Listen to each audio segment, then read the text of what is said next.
Hey guys, if you're shopping for knives and gear, make sure you check out the description of the video you're watching right now for links to some great online retailers. There's also individual links for knives that I personally recommend.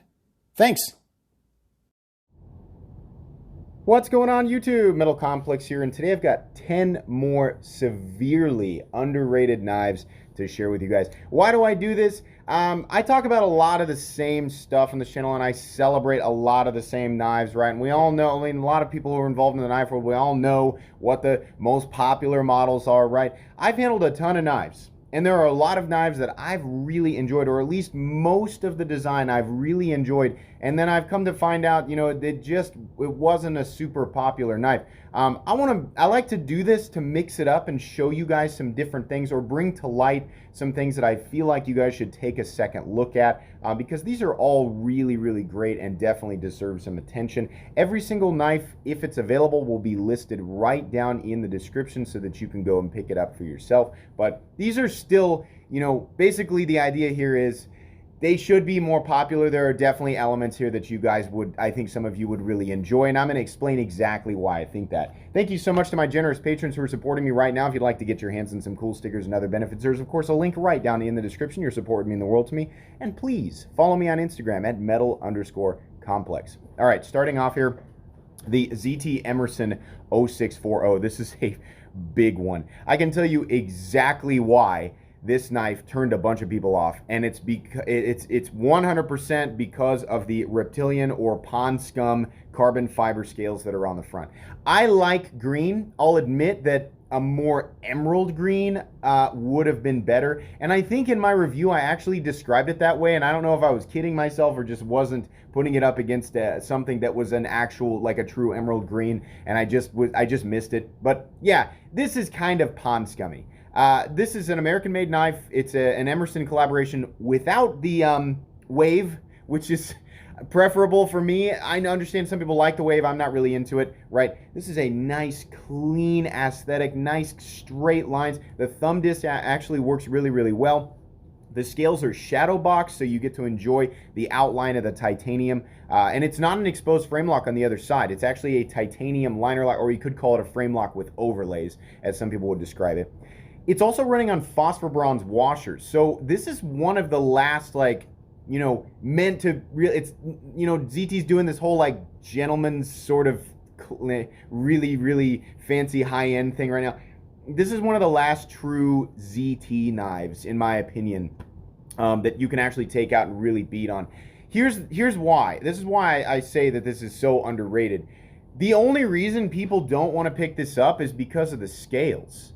You can switch. There's a pretty healthy aftermarket for scales now, and if you look around on Instagram or just on Google, you'll find some beautiful pictures of people putting like blue jeans micarta, you know, replacing these scales for blue jeans micarta, or like a deep red, or there's some G10 ones. I mean, you can find scales for this now, and it'll transform this knife into something absolutely amazing. The downside is it's going to cost you some money. This is a $248 knife, but it's rocking 20 CV and titanium, right? You're going to have to pay some more money to get the scales you want. But if you like how these scales look, this is a great knife. Really, there's very little to complain about when it comes to the ZT 0640. I would highly recommend giving this one a second look. Moving on here, the Spyderco Amalgam. Here's the deal with this. I reviewed this. I didn't put it on my most recommended, and it was because of when you use the flipper tab. This is a Spyderco flipper compression lock, which is cool because that doesn't really exist in a lot of Spyderco knives. Or any? Is there another one? I can't remember. Here's the thing. This is Taichung Taiwan S30V. It is the laminates and the G10 carbon fiber laminate. This peel polite texture is not my favorite thing in the world. The profile for this, the working profile for this knife is wonderful. Fully flat ground blade, lots of cutting edge, big forward choil, lots of room on the handle, very smooth flipping action, and it's easy to manipulate with the compression lock. The only problem is that the landing zone after you flip the knife is right on top of the compression lock, so it's got a little bit of a sharp corner. And truthfully, me and a lot of other reviewers came down on it for this.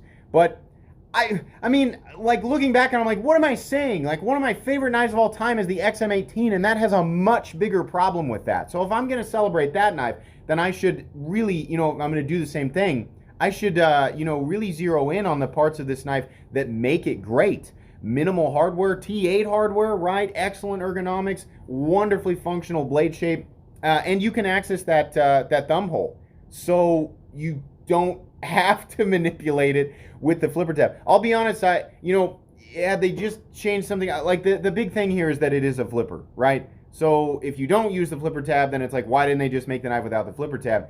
I think this is something that people will adapt to. It's going to annoy your index finger a little bit when you flip it, but so do my hinders, and I've gotten around that. The amalgam comes in at $190. I think it's worth checking out for some people. Moving on here, the Benchmade 940 automatic.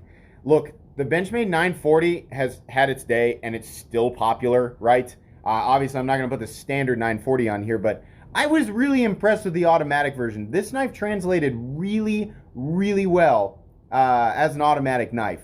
And the best thing here is that anybody who's like, I like the 940, but I just don't want to worry about the Omega springs, right? If you can carry an automatic knife legally in your area, definitely the 940 auto. This is great. I think some people will argue with me like that knife is popular. The 940 is popular. The automatic one is still, I mean, truthfully, it's still kind of new, so maybe this was a bit premature. I don't care. I can see this one flying under the radar, and I just really I like this way more than I thought I would. Needs a black version. Not green and purple. It needs a black version or silver version, right? Or red or whatever. Make, you know, red with a black backspacer would be awesome. Yeah, this is wonderful. I also wish that they would do 20 CV. A 20 CV 940 auto with a black scale and a silver backspacer, or a red scale and a black backspacer. Oh, crispy, absolutely. But don't let this one fly under the radar. Seriously, this is excellent. Moving on here, the Wee Bishop. Now, this was mildly popular for a little bit and then kind of fell off the radar. To this day, right? I mean, there's some other really good ones, like like the Snacks through Wii, the Gava's great, right? There's some other like collaboration things. I can't remember who the designer was on this one or if it was in-house. This was like my favorite Wii knife ever. It is excellent. It's like Wii's ZT-0562. It is really good. Contoured titanium bolsters with what's actually part of the frame, and then you have a scale, carbon fiber, that is also contoured, right? Then you have this sort of concrete look, fully accessible thumb hole or finger hole, whatever you want to call that, flipper tab, minimal T8 hardware. I mean, this thing checked so many boxes for me, and it was thin behind the edge. I love this knife. I really, really love this knife, and I just never see it floating around, ever. Like, nobody's ever talking about this. It's been around for a while, and I think people looked at it and were like, okay, yeah, this is pretty neat, and then they just moved on. Yeah, this is really, really good, and I think this is another one that comes in at about 240, 250 bucks. This is either 20 CV or M390 titanium and carbon fiber, so it's right there, I mean, in the appropriate price range. Really, really good. And like I said, because you can access that thumb hole, that finger hole, it gives you a little bit of a dynamic in terms of deployment. It makes it fun to play with. So yeah, take a look at this one. Moving on here, the best EX Showdown, severely underrated for all of those people out there wanting a Strider SNG and you can't get one, right? And you love the idea of a full titanium one. This is that, but it's still got its own thing going on. It's doing the same, it's got the same idea with the Strider ergos and the blade shape, but it's like from the future, and if it was a collaboration with a different company, right? It's enough different that it's definitely its own thing. And truthfully, there's a lot of lines on the knife that I could have done without, but the profile is excellent, and the blade is excellent, and you can access that little thumb slot thing there. Being able to choke up right next to the blade is awesome. Big, thick titanium scales. This is a meaty, heavy-duty knife, and because of how many options you have ergonomically, you can seriously take this thing out and beat on it. Truthfully, after handling the Marfion Strider MSG3, which is very similar to this knife, very, honestly, I like this one better. The MSG3 is cool, like it has the presence of being a Marfion custom and an actual Strider and Marfion collab, and then this is Todd Knife and Tool, I think, through Bestech. This is a $220 knife. I mean, it isn't made in the United States, but it is S35VN in titanium, and you get that stridery feel. And I really thought this thing would be a lot more popular than it was. I'm happy to push people this way. Seriously, you can check out my review. By the way, for people who are always like, you're just showing pictures. I have physical reviews of every single one of these knives on my channel. You can go back and hear my thoughts on it if you want to. 100%, this is a recommendable knife and very underrated. Moving on here, the ProTech TR3, and I'm sure a lot of people say, now wait a sec, this is like ProTech's flagship automatic. I think you're right. I think it is. Here's what happens though. You see this, and you're like, ooh, that looks nice. And so you go to a retailer like Blade HQ or somewhere that's got a lot of ProTechs, right? And then you see everything else that ProTech has. And I think people, they like this because it's kind of straightforward. And then they start shopping other ProTechs. And so this one's been around for a long time. And I'm sure there are plenty of people out there who have enjoyed it. But it's just been overshadowed by so many other ProTechs and so many. This is such a straightforward automatic. This is one of the most recommendable sight-opening automatic knives in existence. And here's the thing. USA made, it's a ProTech, so it's going to fire stupid hard. These things start at $150. Oh my gosh, right? I'm sure ProTech doesn't have a problem selling these because they're a popular company, but like, I mean, there are so many people when you say like, hey, what ProTech do you recommend? Most people will come up with 20 different answers before they even mention the TR3. The TR3 is underrated. It might still be a knife that's purchased often that a lot of people have, but contrast versus other popular ProTechs, oh my gosh, this thing definitely deserves to be top tier. Some people might say, you're wrong, it is top tier, right? Depends on your perspective. My perspective is that this knife is not celebrated enough considering where it's made, who makes it, and how much it costs, and how incredible of a design it is. Man, super good. Moving on here, this is like almost brand new. But for the same reason that I put the 940 Auto on the list, I can see this thing flying under the radar, honestly. This thing, if you start looking around on YouTube, I think you're gonna see fairly positive reviews across the board. Concept knives it feels like a Kaiser with extra zing, extra zazz, extra sauce. It's just, Concept has a little bit extra quality going for it. This is a titanium frame lock, very straightforward, very similar kind of straightforwardness to the 0640, but it's got reverse tanto sheep's foot, whatever you want to call that, right? Contoured scales, it's got an interesting inlay, how they like lay it out and make it follow the lines. There's so many different versions of this. There's like $180 versions and that are more plain Jane. There's ones like you're seeing here with the carbon fiber that run $200, $220. And then they've got one with full-time Ascus inlays for like $300. The design is excellent. The blade profile is excellent. It's using T6 and the slot thing isn't fully accessible, but oh my gosh, it's really good. It's really, really, really good. And I can see people kind of waving it off because maybe it's a little bit too plain, or a little bit straightforward. Maybe there's a lot of other stuff out there that kind of looks like this. I've handled a lot of stuff that looks just like this, but the Concept Shard is really excellent. I gave this a shining review on my channel. I love this knife, and I'm putting it on the list to try to help with it not flying under the radar. I really think that there's so many people who would enjoy this who might otherwise, have never actually given it a second glance, So yeah, Concept Shard, absolutely underrated. Moving on, the CIVIVI Durus. This was a popular, listen, everything that the CIVIVI makes is popular. So it's a by contrast thing. As far as CIVIVI's line goes, there are knives in CIVIVI's line that are really popular that I'm like, what? Like the Wyvern? No, I would take the Durus over the Wyvern. I know, I'm sorry. People have different thoughts on that. But this was like as far as like all the CIVIVI knives that are out there, this was like in the lower, like the bottom 30% as far as what people describe as a really good CIVIVI knife. This is small, compact, has a nice forward choil, right? You can get a full grip on it, has a nice, super thin grind. Very attractive aesthetic, especially the way they do the milling on the G10 scales, right? Kind of heavy chamfering, and then the main surface, the flat surface on top, has the diagonal texturing in it. Really nice. Plus, it's T8 screws, right? So that's great. This is going to be legal for a lot of people, who can't pick up some of the knives on this list because they're too long. Oh my gosh, and it's super inexpensive. This is a budget knife. What do these come in at? 60 bucks? Something like that? Yeah. D2, I think. Is this a 9CR 18 MOV? I can't remember. I review a lot of knives. It's either D2 or 9CR 18 MOV. Both are fine. Both are totally acceptable in this price range. Really, really good knife, and just super confusing as to why it's not like more preferred as far as all the CIVIVI knives go. You know, really like this one. Moving on here, yeah, definitely the ZT0308.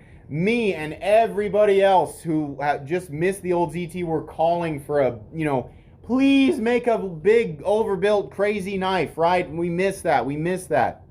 This is like, you know, the younger cousin or the younger brother to the ZT0300 series, right?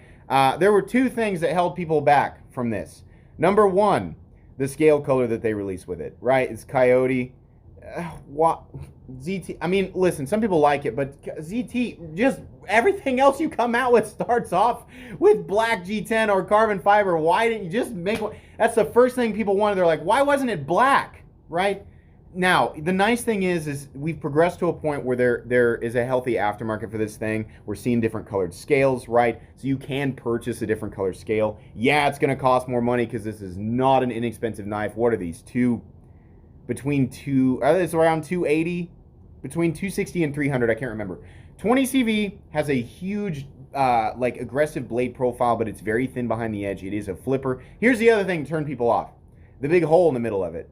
I still don't understand why people zero in on that.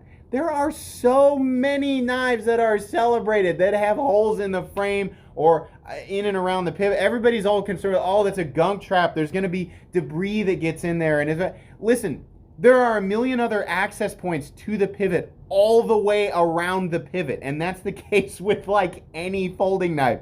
If it does create an additional access point for debris to get into your pivot, it's like maybe an extra 10%. And the vast majority of us, like 80% of us, are not going to be using these knives in an environment where debris is going to, number one, access the pivot, and number two, actually slow it down.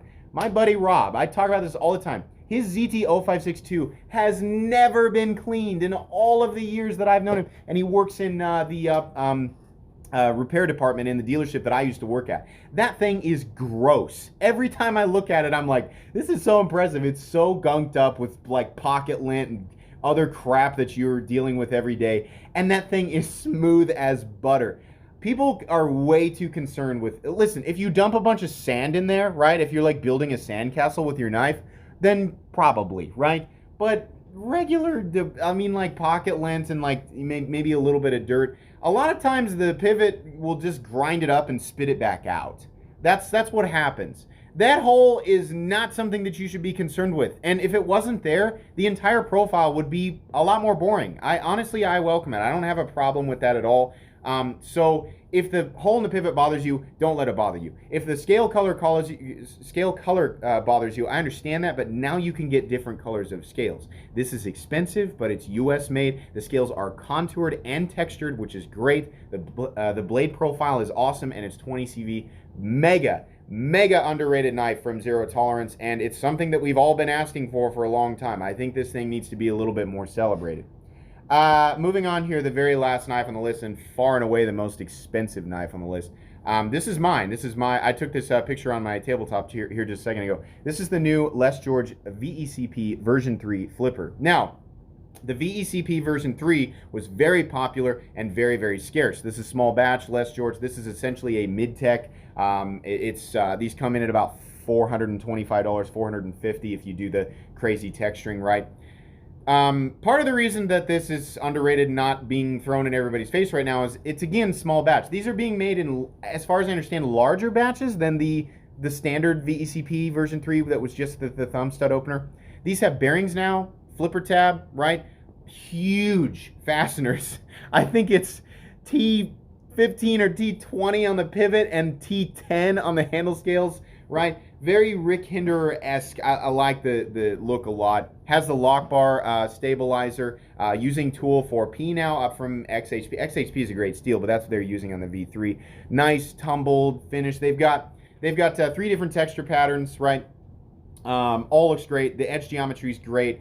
Ease of manipulation is great. Oh my gosh, I just love this knife. It's so straightforward. It is a straightforward titanium frame lock, right? There's a lot of other designs out there that look just like this, right? Using the same materials that cost less. Not built the same way though. A WE knife is not built the same way as a Les George. I mean, the labor costs are higher. The you know, the actual manual engagement, the manual process with this knife is much more extensive than just a standard production WE knife, right? So if you're somebody who appreciates stuff like that, and then you're looking at this and going, okay, I get it, but it's really, really plain, right?